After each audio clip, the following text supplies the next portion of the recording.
Lagu ini tercipta untukmu, tatapanmu, sentuhanmu, bahagiaku.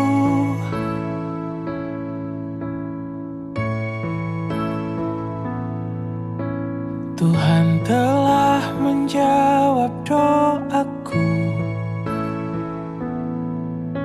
Kau hadir menyejukkan hatiku. Kau anugerah yang terindah di hidupku.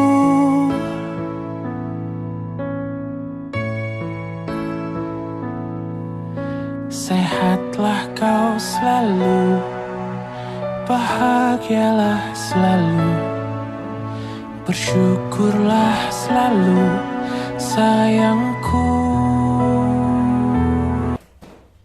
Assalamualaikum warahmatullahi wabarakatuh. Senang sekali rasanya bisa berada kembali di sini di tengah-tengah guru-guru hebat sekalian, guru-guru yang telah mendedikasikan separuh hidupnya untuk pendidikan. Bahkan ada yang tak mutasi-mutasi saking cintanya dengan SD 8 ini. Jadi tak dapat diragukan lagi itu kecintaan dengan dunia pendidikan SD 8 ini. Saya sangat berbangga sekali bisa berada di tengah-tengah Bapak Ibu guru sekalian. Nah, hari ini adalah merupakan rangkaian acara lagi dari berbagi pemahaman dan pengalaman tentang apa yang telah saya dapat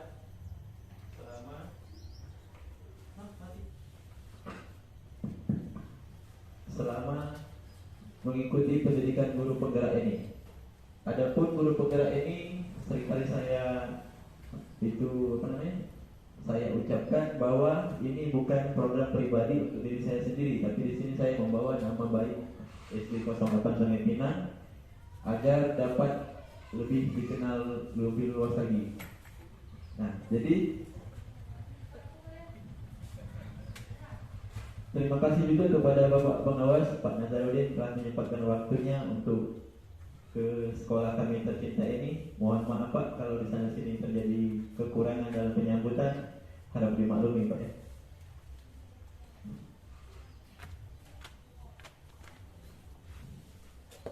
Dalam mengikuti program guru penggerak ini, inilah materi-materi yang telah saya lewati. Yang pertama tentang pemikiran filosofis kejadian utara, itu sudah saya imbaskan kemarin. Kemudian pada modul kedua saya telah mempelajari tentang nilai dan peran guru penggerak. Kemudian komunitas praktisi juga saya sudah dalami, visi dan strategi pencapaian, dan budaya positif. Kemudian yang baru-baru ini dipelajari tentang pembelajaran berdiferensiasi dan pembelajaran sosial emosional. Nah, pada kesempatan ini yang ingin saya imbaskan sebagai aksi nyata saya di SDN 08 Sungai Pinang ini, SD tercinta ini, yaitu tentang budaya positif.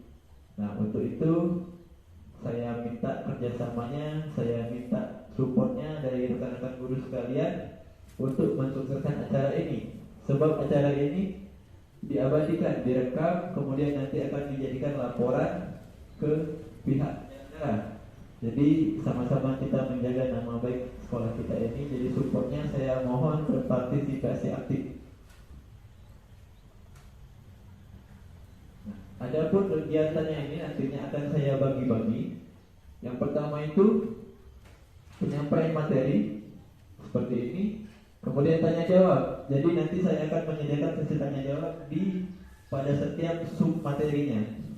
Nah, jadi saya mohon saat ada penyampaian materi, saya mohon untuk tidak dipotong, karena setiap pertanyaan nanti akan saya beri waktu pada setiap akhir sub materinya.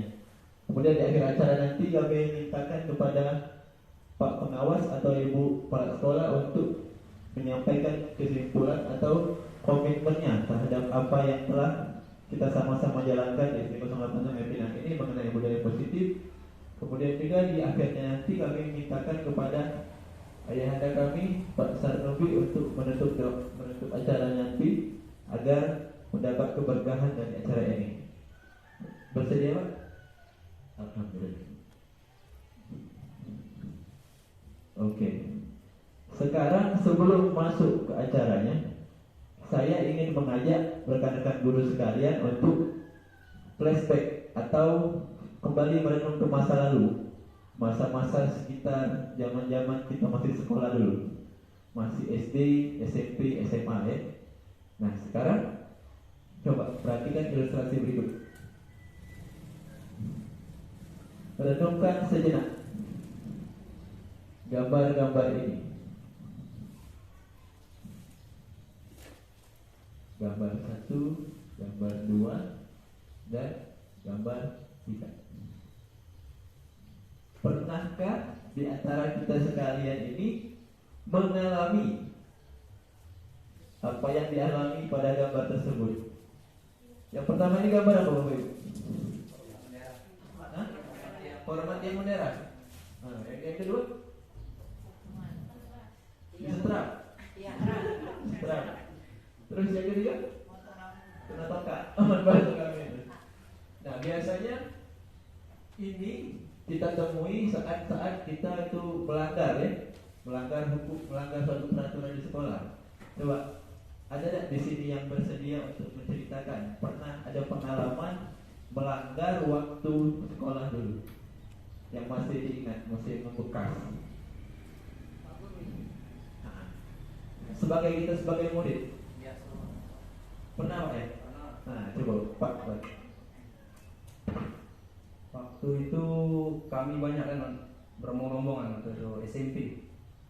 Tapi saya cuma ikut-ikut baik, kiranya itu konyol baik orang lah. Di situ kami main biliar gitu. Di jam sekolah Pak? Jam sekolah. Tak ketahuan ada guru BP, kubang kaki sini. Cuma ngasih tahu dulu lah. Di baris di depan kantor kami. Rajang itu bukan lubuk lagi. Rajang ya. Bapak yang masih lah, masa gini lah. Pak Tono. Itu SMP, SD, SMP. Terima kasih untuk Pak Badri. Tepuk tangan yang meriah untuk Pak Badri dulu atas keberaniannya. Kemudian coba Pak Sanudi. Saya agak lama ini bolak baliknya. Waktu kami masih di PGA dulu tahun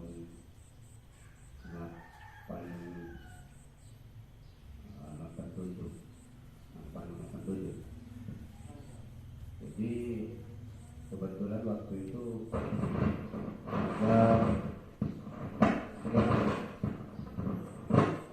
ada dia rambut. Jadi banyak kawan-kawan yang rambut panjang, termasuk aku juga. Saya sendiri rambut panjang, jadi dikumpulkan di dalam aula untuk dipotong rambut itu sebagai hukuman. Namun aku ini pura-pura sudah dipotong rambut. Aku ngambil rambut kawan. Jadi rambut kawan kami berikan kepala tuh. Baju-baju itu penuh di baju. Jadi pas lewat di depan guru, kenapa ini keluar duluan? Ya sudah Pak, sudah dipotong ini. Kami tahan rambut. Aku tidak lagi dipotong, digondol dulu. Jadi akhirnya sebaliknya itu langsung motong lewek rambut. Tak lewek diserpit agak bagus juga, tapi tokak-tokak. Itu pengalaman aku demikian. Terima kasih. Tepuk tangan untuk Pak Sanudi. Itu masuk pokoknya calon. Kreatif. Tadi masa SMA, masa SMP. Ada lagi tak kira-kira? Mungkin dari ibu-ibunya nih pernah nakal apa? Pernah digunting androk. Assalamualaikum warahmatullahi wabarakatuh. Berdasarkan pengalaman saya di waktu SMP, saya pernah dihukum dikepukin pakai mister papan sampai biru kepala saya, sampai 16 hari baru ya agak hilang. Waktu itu saya melanggar, tidak pakai olahraga, pakai span kan. Waktu itu memang saya tidak bisa pakai karena ada halangan sesuatu hal. Saya sudah izin, tetapi ibunya lupa kalau saya sudah izin lagi pagi-pagi, sudah izin, saya tidak bisa berpakaian olahraga seperti teman yang lain. Saya sudah ada halangan gitu. Namun waktu saya tinggal di kelas, dia hitung berapa jumlah murid 2C untuk SMP. Hitungnya, Bu, itu ada 3 yang ikut olahraga ya teman-teman. Terus dipanggil keluar, sampai di luar belum dia sempat bertanya, kedapuk 3 kali Mister Papan itu di bawah saya, sehingga merah. Itu gurunya Cewek, tapi itunya seperti cowok kekuatannya. 3 kali dipukulnya paha saya, sehingga seperti papan itu lah, panjang. Merah. Nah itulah yang pengalaman saya lebih tidak saya lupakan sampai saat ini. Bahkan sekarang sudah meninggal orangnya.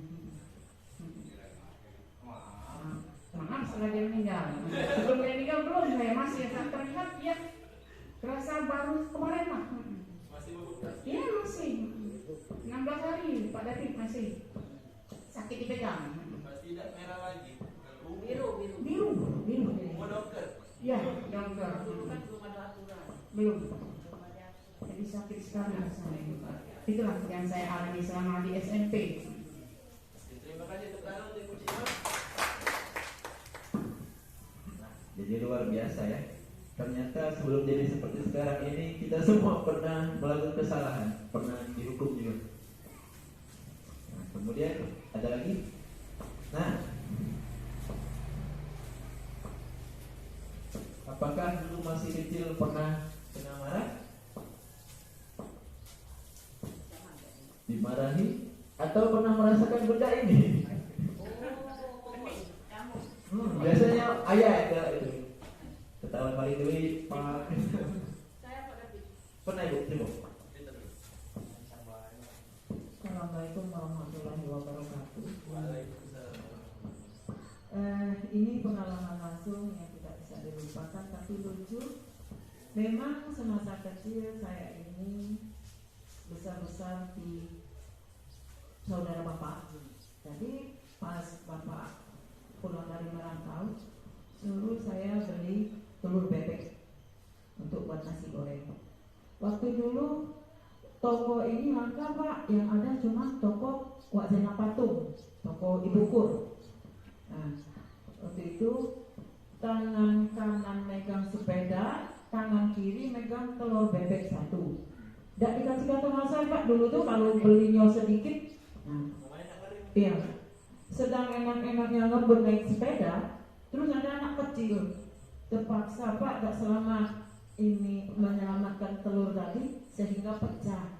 Yang putihnya itu keluar, masih ada yang kuning yang masih sempat untuk nasi goreng. Sampai di rumah ada nenek, sama nenek kalau aku ngomong Ika pasti aku kena marah. Rupanya bapak lagi belakang, suai yang pecah, Pak telur Pak pecah. Aku tadi hampir nak nopong muda, jadi telur pecah. Mungkin bawaan lagi darah muda, sehingga bapak tadi tangan ini langsung nebek 2 kali sehingga saya terkencing-kencing Pak. Di saat itu saya belum begitu dekat dengan bapak, itu sudah dapat hukuman itu. Di sana saya jadi trauma. Jadi sampai mau dipindahin sekolah tahun 71 ke Jakarta, saya nggak mau. Takut saya terulang hukuman seperti itu. Bahkan bapak saya nangis, mau ngajak, enggak, saya nggak mau. Cuman saya bukan suatu kenangan yang ini, mungkin disitulah kita ambil hikmahnya. Oleh karena bapak nanti perginya tidak selalu bersama kita. Jadi kita tadi dimanja sama saudara bapak, manggilnya seperti ayah ibu. Jadi menghadapi bapak tadi, dia waktu pulang dari Jakarta bawa sepatu 2 juta, saya tidak mau pakai Pak. Dia yang kecewa, bukan saya. Saya takutnya waktu ditampar dan kencing-kencing saya. Itulah Pak, tapi kenangan itu tidaklah dendam, memang kita yang salah. Tapi bapak juga minta maaf, aku dipeluk. Tapi masa kecil itu, masa ada itunya Pak, ada rasa takutnya itu mendalam. Tapi hanya itu, tapi lucunya ada, penakutnya banyak. Sekian Pak dari saya. Wassalamualaikum warahmatullahi wabarakatuh.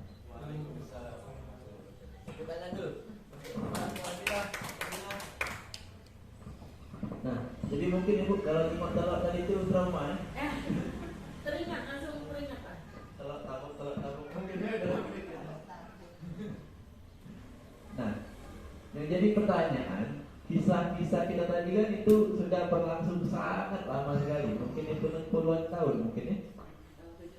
Nah, 71 kakak tadi SMP. Kalau 2001 Pak Novi sebahasa dengan almarhum ayahku. Nah, jadi kenapa masih tersimpan gitu? Padahal memori kita ini terbatas manusia. Itu karena manusia ini kecenderungan menyimpan sesuatu yang membekas itu di dalam alam bawah sadar. Nah, jadi dia bukan berupa fisik, tapi dia itu ingatan yang kalau tidak terguna dia hilang. Tapi kapan kita misalnya terkali atau ada hal yang memantiknya, itu muncul. Itulah alam bawah sadar namanya. Nah, ini dari berdasarkan penelitian ya, namanya penelitiannya Sigmund F. Freud gitu. Alam bawah sadar adalah tempat kita menyimpan perasaan, pikiran, dorongan keinginan, dan kenangan yang tidak pernah kita sadari. Tahu-tahu ingat ya. Bentuk emosi yang tersimpan bisa beragam, mulai dari perasaan sakit, cemas, trauma masa lalu.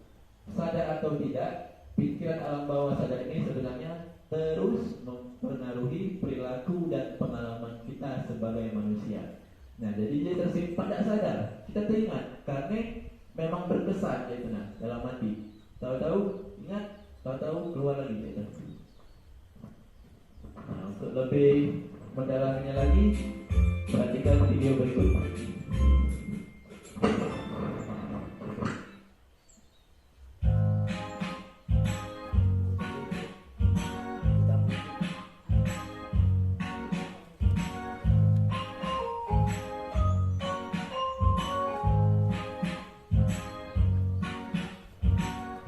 Halo Bapak Ibu calon guru penggerak.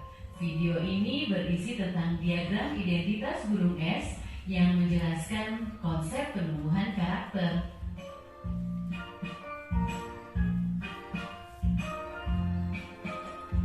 Fenomena gunung es di lautan dapat menggambarkan bahwa apa yang terlihat di permukaan tidak dapat menunjukkan sebesar apa yang tersembunyi di bawah permukaan laut.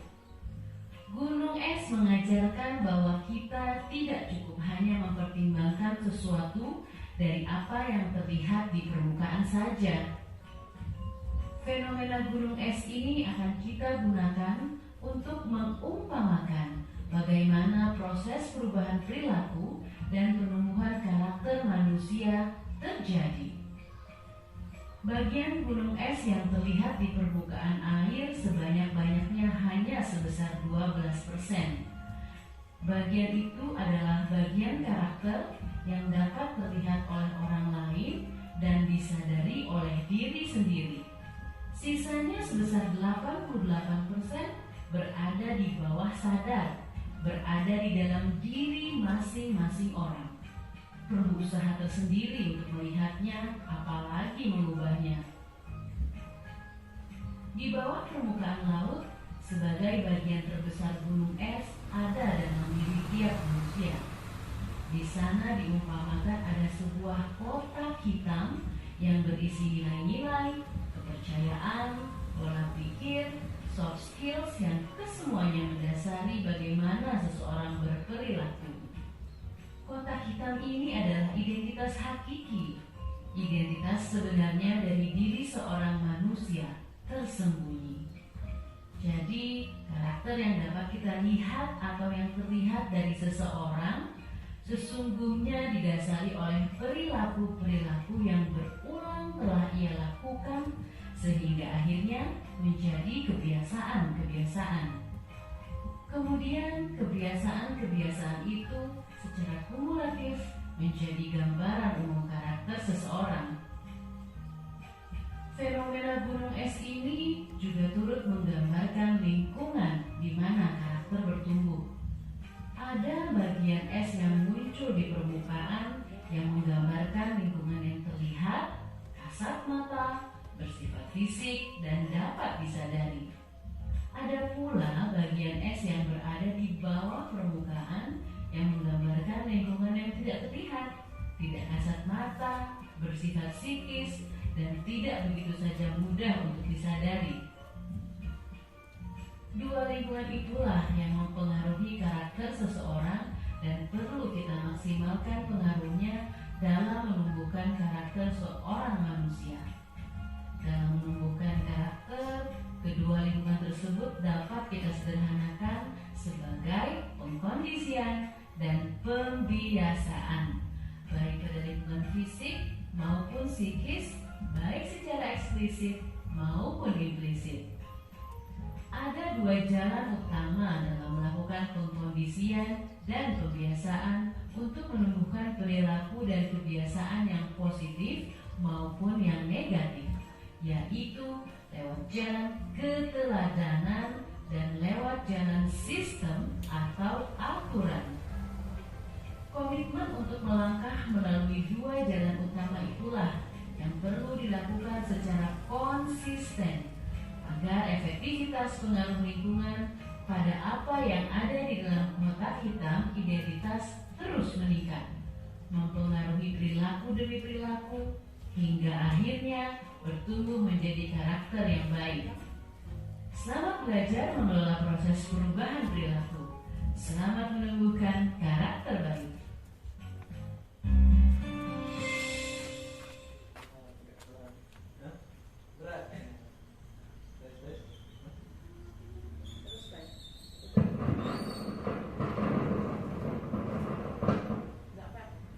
Dari video tadi terlihat kan sudah, ternyata alam bawah sadar itu justru persentasenya itu sangat besar dibanding dengan perilaku kita yang tampak di kehidupan ini.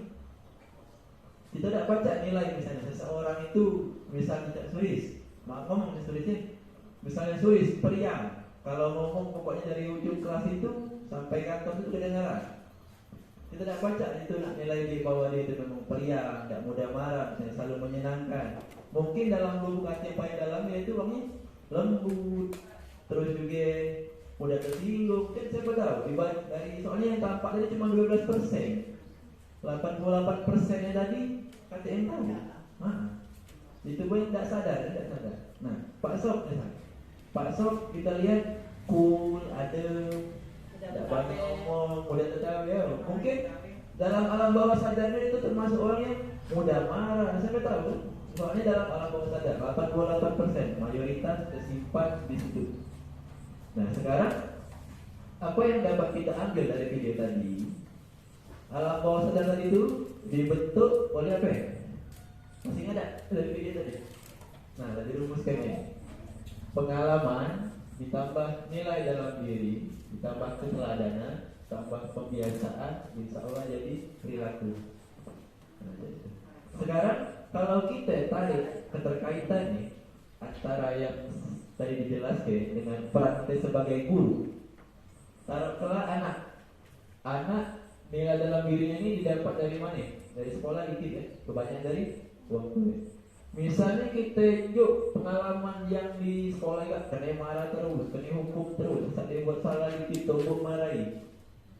Nah, kalau dia tidak siap nerima, misalnya dia tidak siap nerima, apa yang akan terjadi?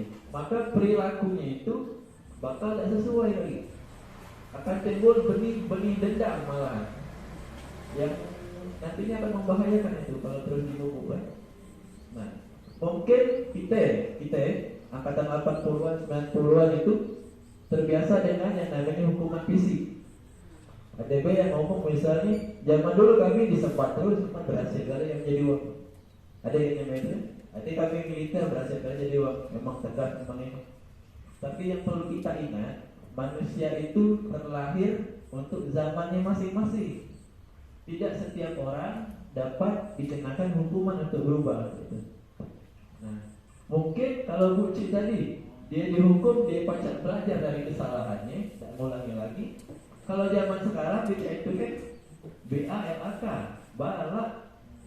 Nah, saya membahayakan diri kita sendiri juga menimbulkan konflik ujung-ujungnya. Nah, jadi ini semaksimal mungkin kita sebagai guru harus menjaga baik-baik nih. Kita berperilaku yang bagus, kita menunjuk pengalaman di sekolah yang bagus untuk budak, tanamkan nilai-nilai yang bagus, kemudian tunjuk contoh pembiasaan yang konsisten. Insya Allah karakter budak sesuai dengan tujuan kita yang kita inginkan untuk tercapai. Gitu. Tapi apa yang kalian temukan di lingkungan sekolah? Ternyata sekolah kita kotor ya Bu, banyak sampah dan berserakan. Bagaimana ya solusinya? Bagaimana bila kita melakukan pada waktu saja? Jangan masalah di jalan, buang sampah itu di tong sampah. Oh iya, makasih udah diingatin ya. Anda telah menyaksikan video budaya sekolah A dan B. Bagaimana? Apa yang Anda rasakan dan pikirkan dari kedua video tersebut? Perilaku guru dan murid seperti apa yang Anda tangkap dari kedua budaya sekolah? Mari kita refleksikan di aktivitas berikutnya.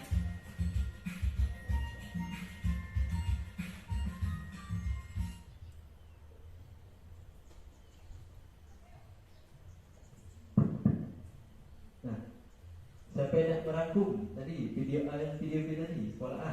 Macam mana tulis di sekolah A?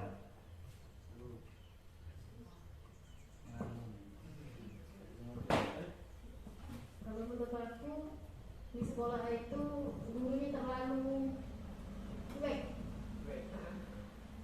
karena dia langsung mengajak murid untuk kebersihan, tidak menjelaskan, tidak mengajak murid tadi ini supaya berpikir bagaimana untuk menjaga kebersihan tadi.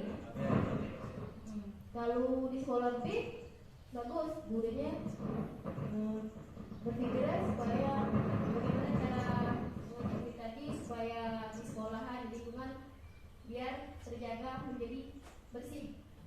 Jadi murid tadi ini menanggapi supaya sekolah bersih tadi, mereka berpikir untuk membersihkan sekolah itu dengan cara apa?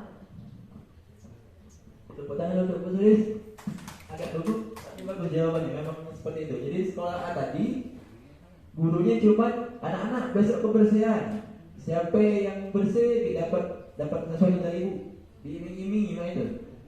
Nah, yang sekolah B tadi dia tidak ngapa-ngapa, dia kan diiming-imingi apa-apa, tahu-tahu datang besok kebersihan. Tapi tidak ngomong kebersihan besok.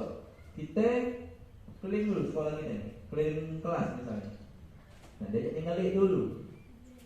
Jadi perbedaannya yang sikok langsung ngenjuk perintah dengan iming-iming. Jadi murid-muridnya tadi bukan belajar tentang menjaga kebersihan, tapi bagaimana cara mendapat pujian dari guru. Itu yang dipelajari. Mereka berlomba, memang bagus berlomba karena ada penguatan, dapat ini dapat itu dari gurunya. Tapi yang dia pelajari bukan tentang jaga kebersihan nih. Bahayanya apa? Suatu saat kalau guru itu tidak menunjuk apa-apa, atau misalnya guru itu tidak katib, tidak masuk misalnya, apakah ada yang menjamin kebersihan itu pasti terjaga di sekolah itu, sekolahnya?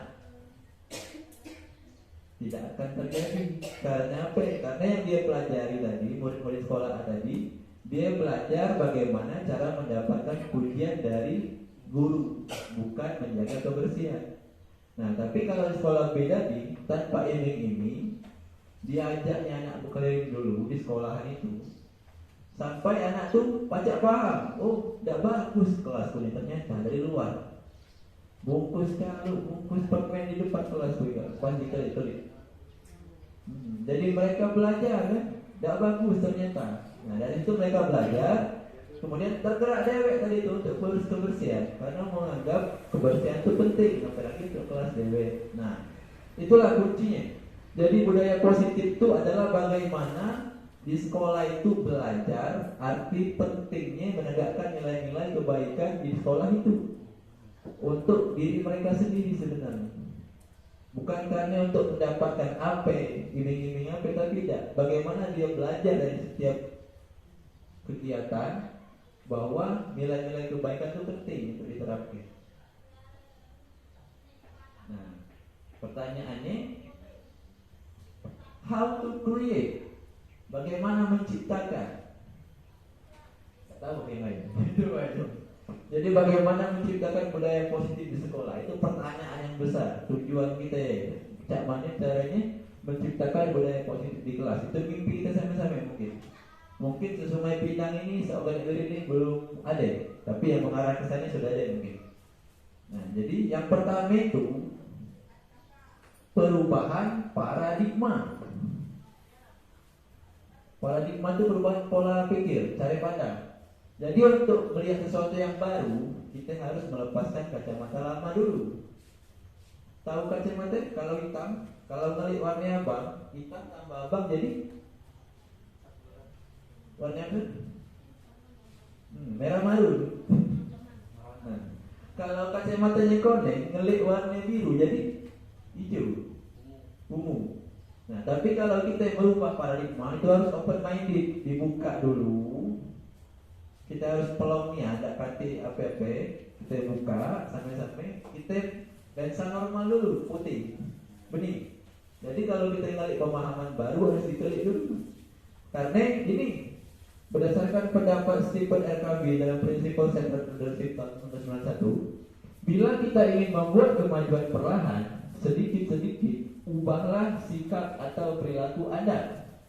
Kalau nak ubah perubahan, ubah dulu sikap, kecil tadi. Namun bila kita ingin memperbaiki cara-cara utama kita, maka kita perlu mengubah kerangka acuan kita. Ubahlah bagaimana Anda melihat dunia, bagaimana Anda berpikir tentang manusia. Ubahlah paradigma Anda, skema pemahaman dan penjelasan aspek-aspek tertentu tentang realitas. Nah ini, pokoknya intinya kalau kita nak mengubah yang kecil, ubah jadi dewek dulu. Nah cuman untuk yang besar, mengubah sekolah, mengubah budaya di sekolah, kita harus berubah kerangka acuan. Ini tidak pacak dewek Pak. Harus ada kerjasama, sinergi antara kepala, pundak, lutut dan kaki. Jadi itu ada sinergi ya. Yang kepala harus punya visi yang jelas ke depan cak mana. Apa yang bakal kita temui tantangan ke depan. Modal kita cak mana, kekuatan kita cak mana. Nah, yang bawah tadi harus siap merojok, mengingatkan kalau salah itu. Nah, jadi dengan adanya sinergitas itu, insya Allah untuk mengubah perubahan paradigma tadi pasti tercapai. Nah, ini tadi. Jadi selama ini kita menganut sadar tadi tentang stimulus respon. Jadi asal ada masalah, ada sesuatu, tubuh langsung merespon cepat. Kalau ada apa-apa langsung cepat. Nah, sekarang aku nak ngajak kita sama-sama pindah ke teori kontrol tentang dunia. Itu nah. Bagaimana kita mengontrol diri kita ini agar tak cepat mengambil tindakan. Nah, inilah perbedaannya, perbandingannya. Intinya kalau di sini kita itu berusaha memandang anak, memandang orang gitu dengan sama. Setiap anak sama. Tapi kalau di teori yang ini, anak itu memiliki kebutuhan yang berbeda. Itu hubungannya dengan kita sebagai pendidik. Dengan orang lain juga bisa, dengan teman misalnya seperti itu. Nah, di sini juga ada yang menarik. Nah, saya bisa mengontrol orang lain. Itu kita dulu. Kita sebagai guru kadang nyuruh. Senang kalau misalnya anak diam, tempat meja, Pak, anak diam serentak. Kita senang, kita seolah-olah berpikir, oh omonganku ini sakti. Aku ngomong dikit anak diam. Padahal itu bukan, itu perasaan baik. Mereka tidak belajar bagaimana tentang masalah menghormati guru, tapi mereka takut dengan tepaan tangan tubuh, dengan marahan tubuh. Jadi suatu saat kapan kita kelambat 5 menit, 20 menit, pulang lagi. Karena yang mereka pelajari bukan untuk menghormati, tapi bagaimana caranya kalau takut. Itu yang mereka pelajari. Nah, mungkin seperti itu. Batasin aja yang nak tanya juga. Next. Oke, lanjut. Lanjut. Nah, ini tadi kalau di kelas erat kaitannya dengan yang namanya posisi, Pak Bas, jangan salah sebutnya, posisi kontrol guru. Nah, jadi guru itu kitanya masing-masing pasti punya peran masing-masing gitu. Nah, kita pernah posisi kontrol masing-masing di kelas. Ada yang sebagai penghukum, tahunya masuk nak hukum baik, budak salah hukum, budak salah hukum. Ada yang membuat rasa bersalah, agak cengeng dikit. Ibu ni susah, tahu tak ajar kamu ni, anak ibu tinggal ke rumah ibu tak ibu sapu. Ada yang begitu. Ada guru sebagai teman. Nah, jadi ada yang manfaat posisi dia sebagai teman, akrabnya dengan budak. Sampai-sampai tak kata lagi batas antara anak dengan guru. Ujung-ujungnya apa? Anak jadi kurang dekatnya, terlalu dekat sebagai kawan. Nah, ada guru sebagai pemantau atau pengontrol. Nah, ini posisinya sudah hampir mendekati sempurna. Hah? Tapi dia cuman kurang namanya apa? Kurang dekat dengan budak, cuman tegak terhadap aturan.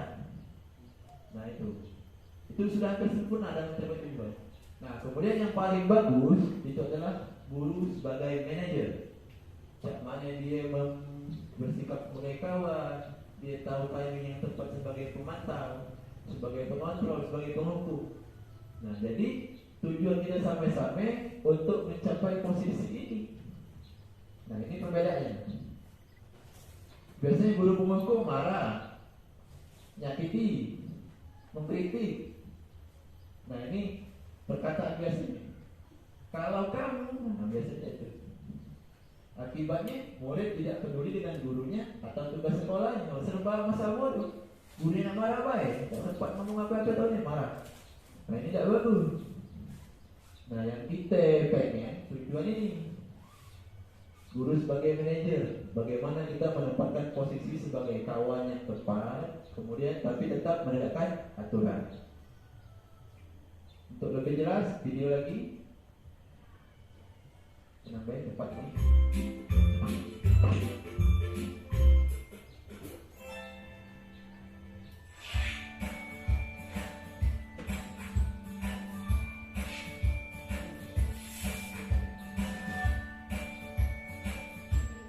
Halo, Bapak Ibu Guru calon guru penggerak.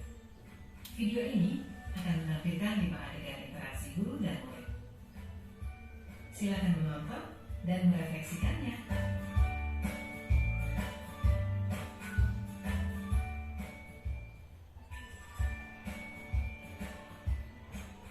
Pagi anak-anak, silakan PR yang kemarin ibu berikan diletakkan di meja. Anton, kamu sudah mengerjakan belum? Belum mengerjakan saya, Bu. Kamu selalu ya ngerjain PR. Sekarang kamu duduk di depan, lalu tulis. Saya berjanji tidak akan mengulangi lagi. Saya berjanji akan berusaha menjadi murid yang rajin belajar sampai pelajaran saya selesai.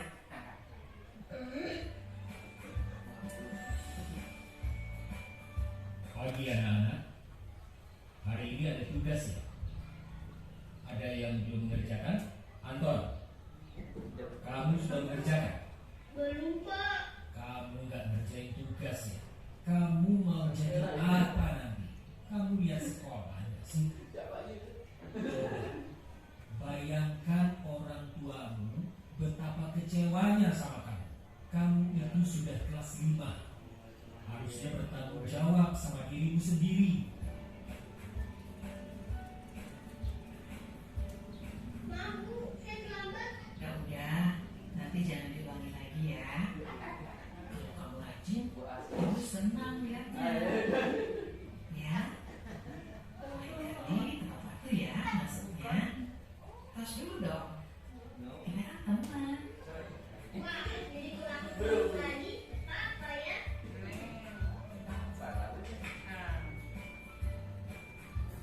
Kamu kok nggak pakai baju olahraga?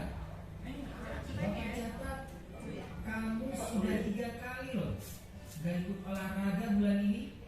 Iya, Pak. Sudah 3 kali berarti saya dapat sanksi, Pak.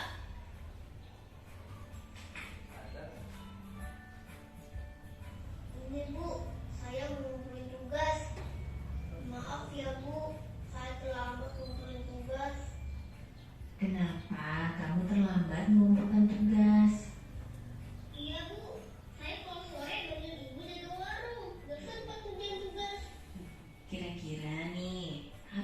bisa kamu perbaiki supaya kamu bisa mengerjakan tugas tepat waktu. Coba, kapan biasanya kamu membantu ibu jualan? Ya kadang sampai jam 8 malam, Bu. Bagaimana kalau kamu membuat jadwal? Kapan kamu akan mengerjakan tugas? Oh gitu ya, Bu. Saya coba deh, Bu. Terima kasih, Bu.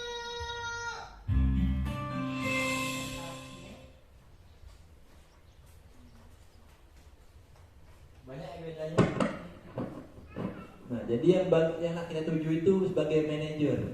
Jadi selalu menunjuk solusi, tidak pernah marah, tapi tujuan, sanksi terus berjalan. Nah, itu. Tapi anak tadi tidak merasa sakit, ini hukum. Karena pacak, cara ngomongnya itu pacak. Tapi aman kita tahu-tahu marah. Tak tahu ngateknya. Panubin. Nah, jadi untuk bentuk budaya itu modal pertama yang tadi, kemudian disiplin. Nah, disiplin ini mungkin langsung skip ya. Disiplin yang positif adalah disiplin yang lahir dari dalam diri, dari proses pembelajaran terhadap nilai-nilai kebajikan universal. Nah, jadi disiplin yang bagus itu bukan karena yang disuruh, bukan. Tapi dari kita belajar dewek, ngapain aku harus cak itu. Aku datang pagi, ngapain aku harus datang pagi. Nah, itu pembelajaran yang begitu. Bukan karena disuruh, bukan karena hukuman, bukan. Tapi disiplin yang bagus itu, kenapa saya harus melakukan itu. Itu yang kita tuju. Kita terapkan dengan budak gitu.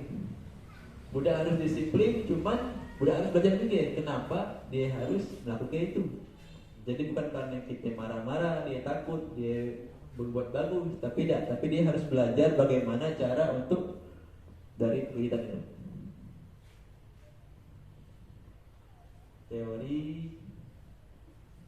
Nah, jadi dalam menghindari hukuman itu banyak ada hubungannya dengan motivasi perilaku manusia. Yang pertama, manusia berperilaku untuk menghindari ketidaknyamanan dan hukuman. Nah, jadi ada yang bertindak tadi itu untuk menghindari hukuman, ada manusia yang berperilaku untuk mendapat penghargaan, ada yang berbuat bagus cuma untuk dapat pujian baik. Aman tak dipuji dan kasih hadiah tak berbuat bagus. Kemudian ada yang manusia berperilaku karena ada kehendak dari dewek, karena untuk diyakini upaya untuk menghargai diri sendiri. Nah, aku harus berbuat baik karena aku adalah orang yang baik. Seperti itu, menghargai dirinya sendiri. Kalau aku berbuat jahat, sampai aku menjatuhkan harga diriku. Itu. Nah, itu yang harus kita pelajari. Bagaimana cara mencapai itu, kan?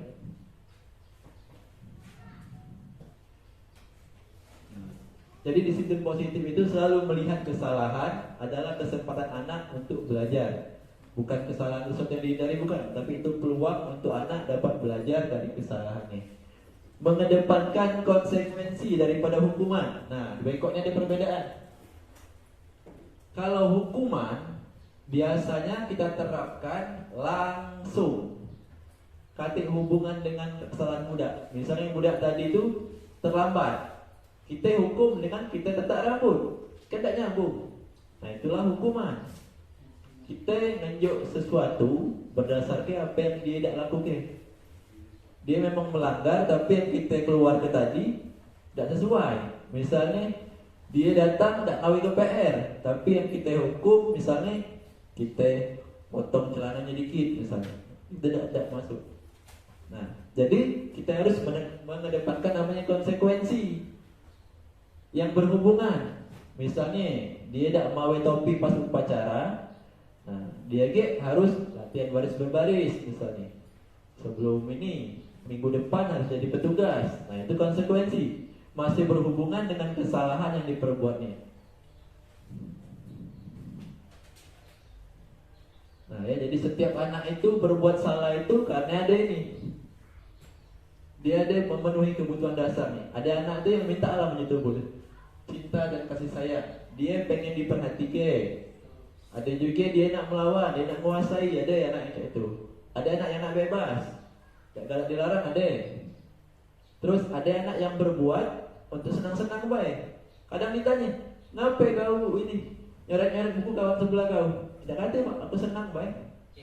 Ada yang main jual. Nah, jadi kebutuhan dasar inilah yang nak kita fasilitasi. Jangan sampai masing-masing anak itu bebas untuk memenuhi kebutuhan dasarnya. Nah, jadi misalnya sudah menyimpang, kita wajib untuk meluruskan. Ibarat tanaman tadi, kita menjauhkannya dari hal-hal yang buruk. Nah, disitulah perlu yang namanya sanksi tadi. Kalau perlu untuk meluruskan itu harus dengan hukuman. Kalau perlu tidak apa-apa. Tapi untuk saat-saat yang tertentu kalau memang sudah tidak pacak lagi liwat berapa kali itu, baru hukumannya keras. Gitu. Jangan langsung tahu-tahu dihukum, jangan. Karena anak itu masih ada kesempatan untuk belajar dari kesalahannya. Nah, caranya itu pakai restitusi ya. Tapi restitusi ini kemarin aku sudah pernah nyoba di kelas 5. Restitusi itu cak mana caranya? Ada Pak Sob yang kemarin aku ngajak buat 3 ekor itu. Nah, itu kesalahannya mereka itu tidak masuk sebulan penuh. Kepi aku terakhir di kelas PDW.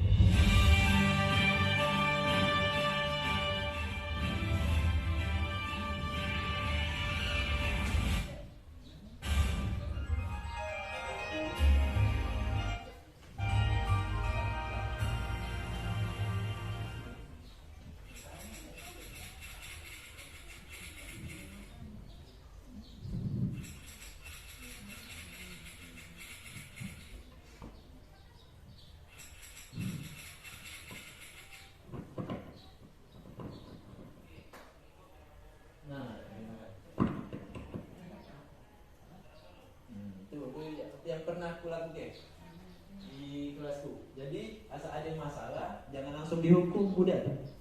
Kita coba terlaik dulu namanya restitusi. Cak mana anak itu belajar dari kesalahannya. Nah, apa yang pertama? Yang pertama tahapannya itu menstabilkan identitas. Itu yang pertama sekali. Misalnya anak bobala, 2 ekor bobala deh.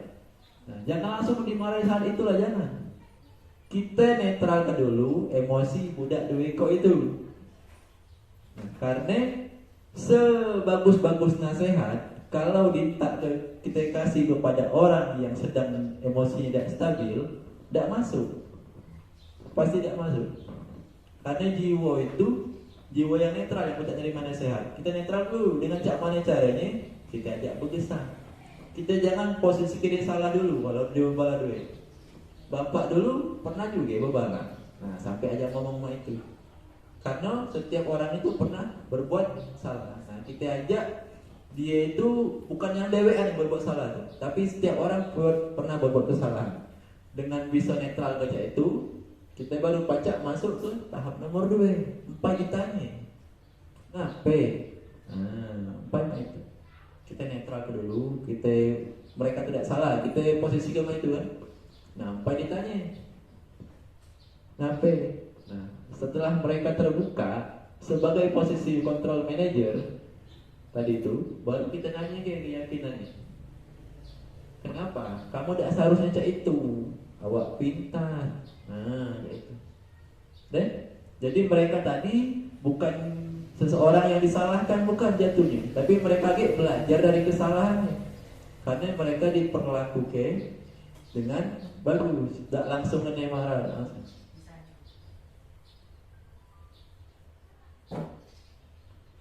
Nah, untuk itu kemudian untuk disiplin tadi, aku harapkan juga di kelas masing-masing kita buat yang namanya keyakinan kelas. Ini kesepakatan yang ada di dalam kelas masing-masing tentang nilai-nilai kebaikan. Kalau kita biasanya dengar yang namanya kata tertib, kata tertib. Nah, sekarang kita ganti dengan yang namanya kesepakatan kelas.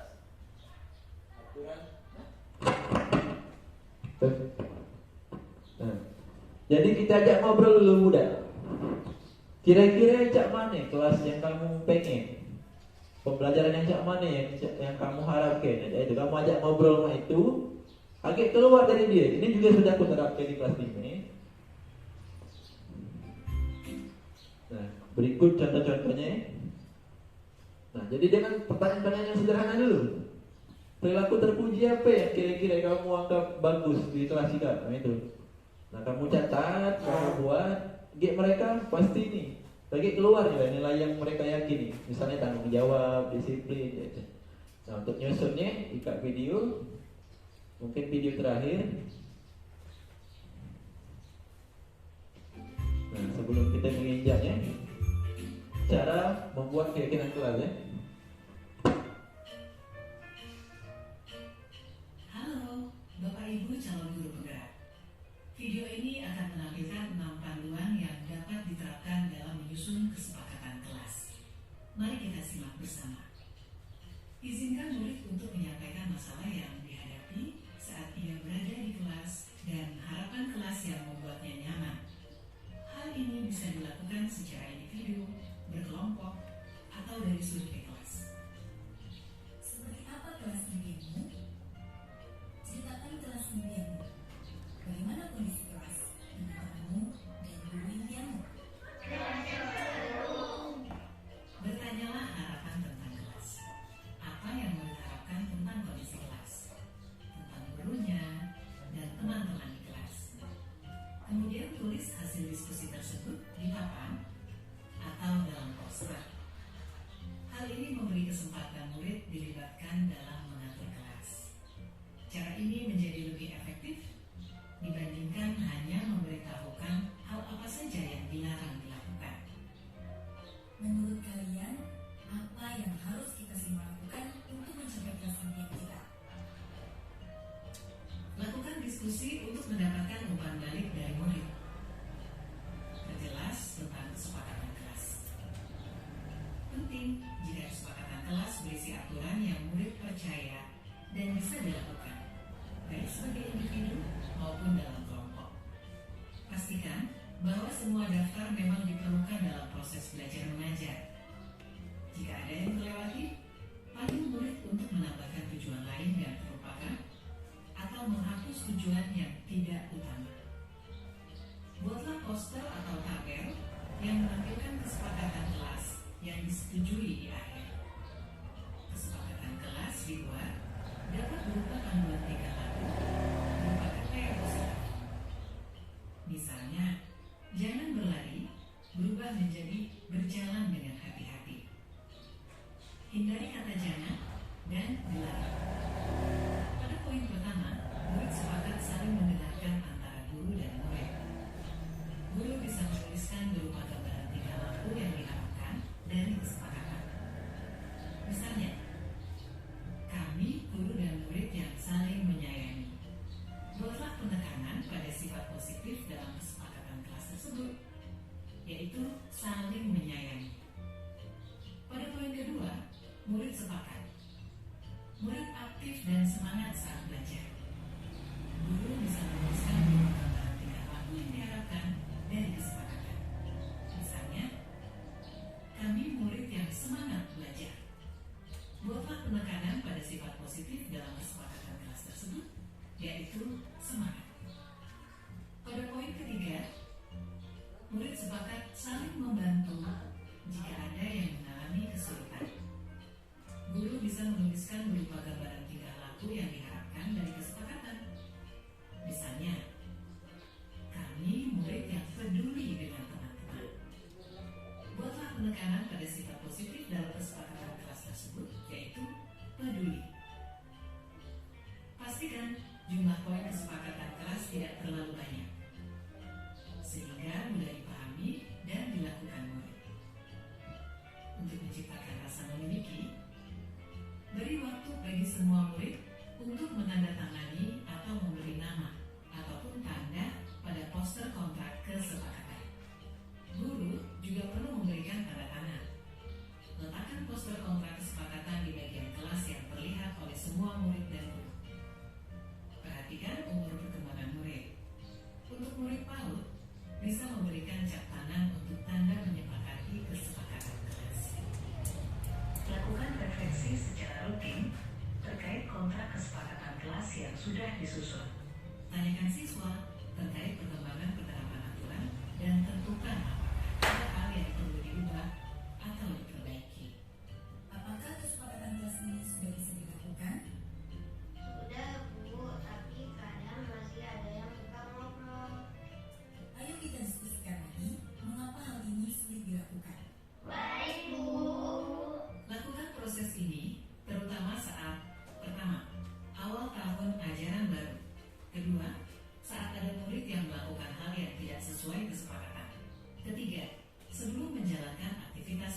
masuk sekolah setelah libur panjang.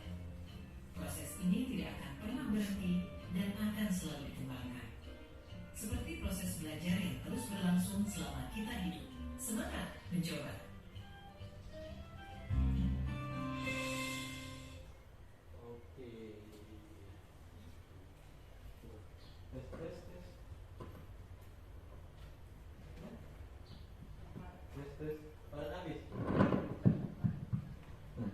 Coba tepuk tangan dulu kita semua coba.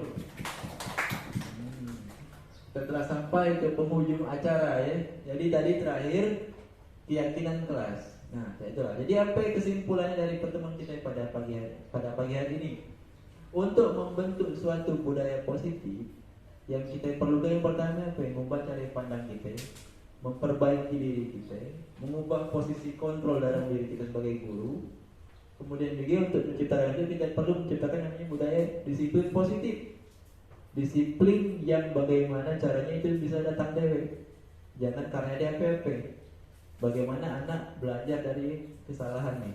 Kemudian dalam menangani masalah tadi, masalah anak, kita harus mengedepankan sanksi dulu, jangan langsung hukuman. Kalau pada kegiatan-kegiatan atau permasalahan-permasalahan yang sangat pelik atau susah dipecahkan, utamakan yang namanya restitusi. Ya, anak diajak ngobrol baik-baik, kita buka dulu kesempatan mereka mengungkapkan pendapat, menjelaskan permasalahannya, baru ajak anak tu lah lagi menentukan hukumannya. Kau ikatlah salah misalnya. Nah, jadi kendakmu jak mana? Nah, itu. Jangan langsung tu menentukan jangan. Biarlah dia dewek, kira-kira dia menghargai diri dia itu sepantasnya dihukum jak mana. Gitu. Nah, kemudian sebagai satuan terkecil dari satu sekolah, keyakinan kelas adalah modal utama kita. Jadi setiap anak itu meyakini apa yang harus dan ditaati dalam kelasnya masing-masing. Nah, itu saja yang dapat saya sampaikan pada pertemuan hari ini. Semoga hal ini dapat berdampak positif bagi kegiatan kita di kelas, terutama sebagai peran kita sebagai guru, untuk lebih memberikan pendidikan terbaik, proses belajar terbaik bagi anak-anak kita. Saya akhiri, wabillahi taufiq wal hidayah. Wassalamualaikum warahmatullahi wabarakatuh.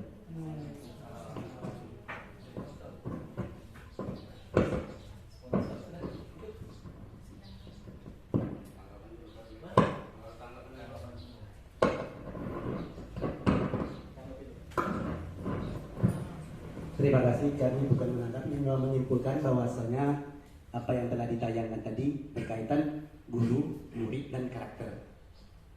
Jadi guru tadi ada yang berpendapat seperti petani, tapi saya merasa konsekuensi dengan pendapat ada yang lain bahwa guru itu adalah sebagai tukang.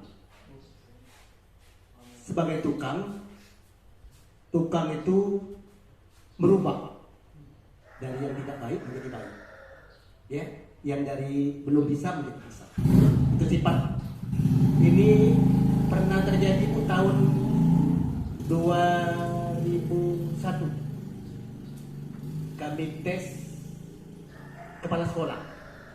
Apa fungsi guru? Jadi fungsi guru jawaban kami yaitu adalah sebagai tukang untuk memperbaiki. Karena siswa-siswa itu kan murid-murid kita tuh berbeda-beda. Nah, yang tidak baik jadi baik. Kemudian guru juga tadi bukan istilah itu pengajar tapi adalah pendidik, memberikan solusi. Karena ada tadi kami lihat tayangan tadi dia tidak sempat mengerjakan tugas. Jadi guru memberikan solusi, kapanlah kau sempat, begitu ya. Bukan memaksa, dicari kau itu kapan kau sempat. Karena dia menolong ibunya berwarung dari jam 6 sampai jam 8. Nah, guru tadi memberikan solusi, kapan lah kau sempat. Jadi guru itu berarti memberikan solusi, bukan memaksa, ya. Kau harus jam itu, bukan. Dia menyuruh anak itu berpikir positif demi kemajuan, ya. Barangkali itu saja pendapat kami, karena kami ngamati tadi guru, murid, dan perubahan paradigma, ya. Terima kasih. Bagaimana rekan guru yang lain? Ada yang ingin masih mengganjal atau ini? Ditanyakan, bisa kita diskusikan sama-sama. Kalau tidak ada lagi, materi sudah jelas, atau nanti setelah acara ini kita bisa diskusi, kita tutup saja dulu ya. Untuk kesediaannya Pak memintakan kepada ayahanda kami Pak Sarnabi untuk menutup. Baiklah, marilah untuk mengakhiri acara ini kita sama-sama berdoa, bermunajat kepada Allah, memohon ridho dari Allah Subhanahu wa taala atas acara yang telah kita baru saja kita laksanakan. A'udzubillahi minasyaitonirrajim. Bismillahirrahmanirrahim. Alhamdulillahirabbil alamin. Hamdan yuwaffi ni'amahu wa yukafi'u mazidah. Ya Rabbana lakal hamdu bima yanbaghi li jalali wajhikal karim wa 'azimi sultanik. Allahumma salli salatan kamilatan wa sallim salaman ala sayyidina Muhammadin alladzi tanhalu al-maqadir wa tanfaridu bihil qurab wa tuqda bihil hawaij wa tunalu bihil rawaib wa husnul khawatim wa yastasqal ghamamu bi wajhil karim wa ala alihi wa sahbihi fi kulli lamhatin wa nafasin bi adadi kulli ma'lumin laka ya rabbal alamin. Allahumma inna nas'aluka salamatan fid din wa afiyatan fil jasad wa ziyadatan fil ilmi wa barakatan fil rizqi wa tawbatan qabla al-maut wa rahmatan 'inda al-maut wa maghfiratan ba'da al-maut. Allahumma hawwin 'alaina fi sakaratil maut wa najata minan nar wal 'afwa 'inda hisab. Allahumma inna nas'aluka ilman nafi'an wa amalan salihan wa rizqan halalan thayyiban bi rahmatika ya arhamar rahimin. Rabbana ighfir lana dhunubana wa liwalidina warhamhum kama rabbana shighara wa li jami'il muslimina wal muslimat wal mu'minina wal mu'minat al ahya'i minhum wal amwat bi rahmatika ya arhamar rahimin. Rabbana hab lana min azwajina wa dhurriyyatina qurrata a'yunin waj'alna lil muttaqina imama. Allahumma ya Allah ya Tuhan kami, jadikanlah pertemuan kami pada pagi hari ini pertemuan yang berguna, bermanfaat untuk kami di masa-masa yang akan datang ya Allah.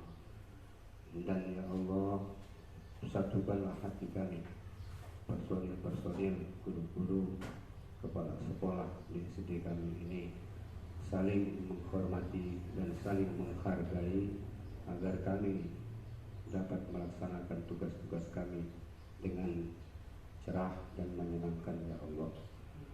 Rabbana zalamna anfusana wa illam taghfir lana wa tarhamna lanakunanna minal khasirin. Rabbana la tu'akhizna in nasina aw akhtana. Rabbana wa la tahmil 'alaina isran kama hamaltahu 'alal ladzina min qablina. Rabbana wa la tuhammilna ma la taqata lana bih wa'fu 'anna waghfir lana warhamna anta maulana fansurna 'alal qaumil kafirin. Rabbana atina fid dunya hasanatan wa fil akhirati hasanatan wa qina 'adzaban nar. Wa sallallahu 'ala sayyidina Muhammadin wa 'ala alihi wa sahbihi ajma'in. Walhamdulillahi rabbil alamin. Wassalamualaikum warahmatullahi wabarakatuh.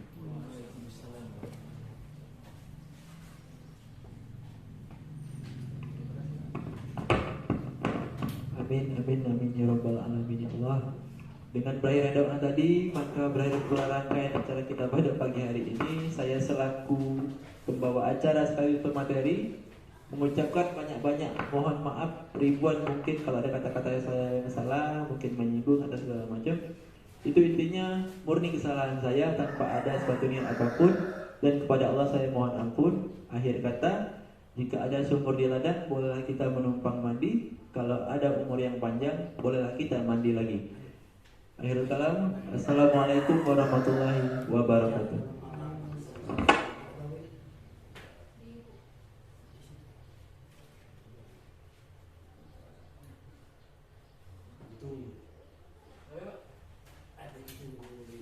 Ada acara meja dan kami dari